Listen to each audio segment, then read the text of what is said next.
Hello everyone, welcome you all to see you again. And now let's welcome Sigal Gafni.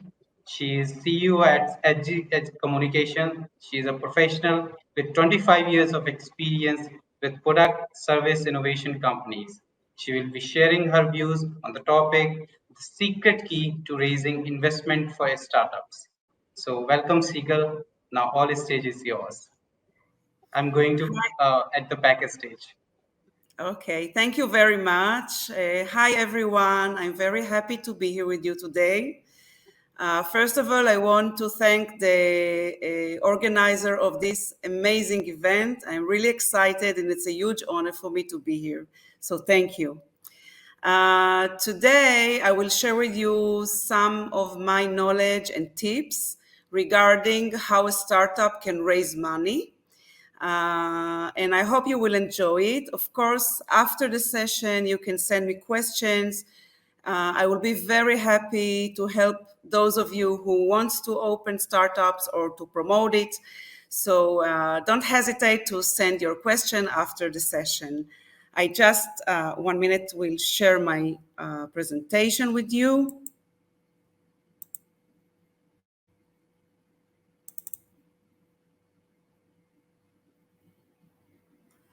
So I hope you see it good.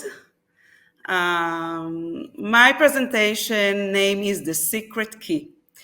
And why is a secret key? Because we have a lot of knowledge these days about startups, but still, once you have your own experience, you find out keys to develop it better. So now we'll start to see. This is me. Nice to meet you. I just want to introduce myself in a minute so you can understand. I'm working usually with startups and companies from the aerospace, homeland security, cyber, defense, and technology only. This is my privilege to work with those companies from those fields. And I give them a full services for all the marketing that they need, from strategic planning into advertising, promoting online, exhibition, branding, etc. And sometimes I help them also in front of investors. I myself opened my own business a few years ago and become independent. So actually, I can say I have a startup as well. And I think the experience is very exciting to be the one that is own his own business. And if you think about it, and I understand there are startupists here at the session or people who are seeking for work, my 2 cents is don't be afraid to open your own business. I think that COVID-19 shows us that we need to take care about ourselves and the work. And a lot of us likes to work from home as well. So to have your own startup, you can start from home and then develop it, and don't be afraid, just go for it. It's a great opportunity, in my opinion. So we will speak now a little bit about the startup nation. You know that Israel got this name, but actually in the whole world, we have 1 million startup. I just read it. It's amazing. 1 million startups run worldwide, but a lot of them in Israel. And if you want to know more about Israeli startups and the startup nation Israel, you can read this book. It's really a good one, and it explains a lot about how we develop startups in Israel. In this map, you can see the area, the Middle East. So I don't know if you can see my marker, but this is the nearest Middle East. And as you can see, Israel is a little bit tiny here, small country, surrounded by other countries. Some of them, thanks God, we have with them peace, like Egypt. Others, I hope we will have peace with them soon. But some of them are not in peace with us. And I think that this is really one of the reasons why we have so many startups in Israel, because we need to secure ourselves. We go to the army. We need all the time to develop innovation stuff. So I think part of the reason that Israel is a startup nation is our geographical area. And as you see, we are only 9.5 million people, and already we have a lot of startups. We have about 1,000 startups from the Homeland Security field. We have about 1,000 startups from the cyber field. And of course, we have other startups from other fields as well. So I will translate because it's in Hebrew. But as you can see, as you can see, Unicorn is a private startup company valued at more than $1 billion. And it's amazing to understand how many unicorn are already in Israel. So the startup nation, I think, is developing to a unicorn nation, and we already have 50 of them. And actually, 1 out of 10 high-tech companies defined as unicorn is in the world is Israeli. And it's really amazing data to understand that from each 10, one will be Israeli. It's something that we're very proud of.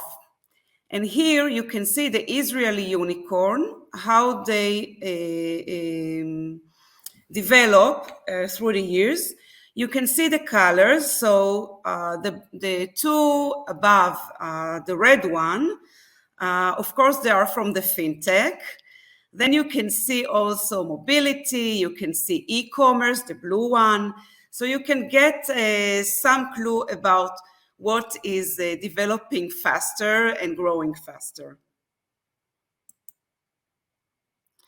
Now I will share with you a few data that I found out. The Ministry of Economy, the Israeli one, says that Israeli exports in 2021 amounted to $143 billion in general. And from them, if we look specifically about defense and security exports, we see that they already gained $11.3 billion in this year. So Israeli startups are not only open, they develop and they sell abroad, and it's a great opportunity for Israel to develop its businesses worldwide. And now I will get straight to our issue. The 9 keys that I found as a startupist and as a person who works with startups that are the most important, in my opinion. Most important that you can raise money if you have them. So the first one will be a strong team, which means the investors, they want to see that the startup has a team, not only one person. Usually they would look to see if, except the CEO and the founder, there will be a CTO and other persons as well. And if you have a strong team, usually I think that the investors will be much more open-minded to invest in your startup. An innovative product as well. Of course, we do not copy products. We try or to take a product and develop it, or to create a new brand product. I think that innovation is very important. It brings to your business a different spirit. And if you feel desire to what you produce, so the company will be much better. A clear business plan is very, very important. The investor wants to know that if they invest in your company, they will see their money coming back. If they give you $1, they want to know when they're going to get $2 from you. The ROI is very important, but also the whole plan, like the mission, the vision, where you want to be with your startup in 2 years, 5 years, because they come for a long run. They don't invest usually in company just for 1 year. Good management, of course, it's also connected with a strong team. Internal organizational communication is very important. They want to see that the team is working well together and that there is a good spirit and good vibe in the company. Registered patent is, of course, very important. If you can register your patent, the investor will feel much more secure to invest in your company because they know that you have a patent. Not always we can do it, but it's a whole session to deal, and we will not deal with that today. A bit of luck is always good. As you can see here above on the right side, there is a Khamsa. I don't know if you know the word Khamsa. Khamsa means five, five, the hand. And if you can see on it, it's written Mazal. Mazal is in Hebrew, means luck. And we in Israel, and I think in other countries as well, we believe that mazal, luck, is very needed in your life. And of course, a strong faith. Together, it's a good combination to succeed. And the secret key, the one that I promise you, this key is from my experience and my client's experience, and we'll see it right now. Are you ready? So in my opinion, the secret key is awareness. The investors are people like you and me. They don't know you right now, but if they will get to know you and they will know better about you, your company, your team, your product, your vision, they might think maybe to invest in your company and not in another one. So I think that basic information in the media about the company, the product, and the team is a must. And let's see now a few examples how I do it with my clients, so you can get some information and maybe you can use it as well in your businesses. What we see here is a first version of PR. Usually, we try to get awareness by a lot of PR. So we write with the company the press releases, we send them to the journalists and the editors of the media. But of course, we must be in a good connection with them. So basically, your PR will be on the media and not only on their desk. So here we can see a few articles of different companies. And these articles were worldwide for different companies that I work with. Now we will see other examples, like you can see a new media. Actually, I'm partner with this company as well. The name is watchfor.tv, and you are most welcome to go into the website watchfor.tv. You have it as well on the first screen in this event on the reception one. You can get into the site from there as well. And what we do in watchfor.tv, we cover a lot of company and a lot of issue and a lot of exhibitions in the defense and homeland security world.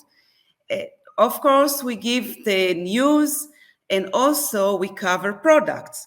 So if you get interviews in any media, okay, watchfor.tv is one example. You can do it as well in others. Then you can use those interviews and covering for promotion in your site or in your newsletter or other marketing tools that you have. And last but not least is the social media that I really like to work in it. I'm kind of living in LinkedIn, and I'm using LinkedIn as a tool to promote my issues and businesses. And here you can see different posts for different companies, but of course there are tons of other examples on the net. So this was my short presentation because our time is limited today, unfortunately. But for a first time, I hope you got some tips from me. And again, you can send me question and you can send all the issue that you want to think about them together into my email or get into my LinkedIn and become a friend. And I will be happy to help those who needs help. Thank you very much. Wow, Segal, what an ending. And thank you so much for this meaningful presentation. And I would like to thank each one of you again for taking the time to be with us today. We have had a great time of a speaker session so far. Hope you all have had a great time and see you again. Thank you, Segal. Thank you.